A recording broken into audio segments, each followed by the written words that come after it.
I've got this delicious peanut butter and jelly sandwich that I decided just wasn't exciting enough. So what we're going to do is a bit of deep frying here today.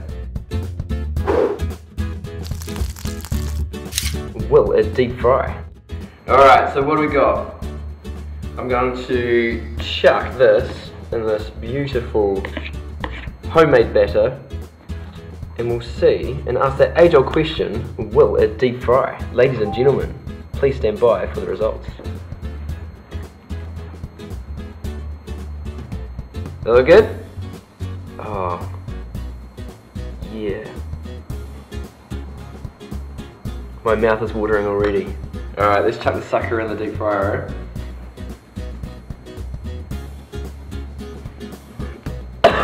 It smells healthy in there. Let's do it.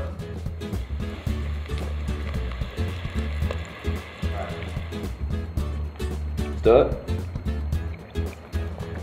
Oh, baby. Look at that sucker. Got 3 words for you. Peanut butter jelly time. Peanut butter jelly time. Peanut butter is 2 words or 1 word? Is a hyphenated word 1 word? Peanut is 1 word.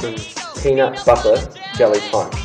4 words for you. Peanut butter jelly time. Yeah. I don't know why I get so excited about all these, about things getting deep fried. It's like Christmas. I just want you guys to know how this smells. This smells like, it smells like satay chicken, minus the chicken, but with bread and jelly. Really hot satay chicken. It's good.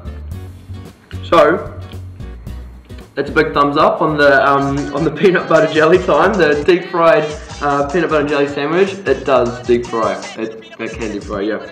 So if you guys, we want to know what you want us to deep fry. So please send in all your suggestions or anything to the link below, and we'll see what we can come up with, eh?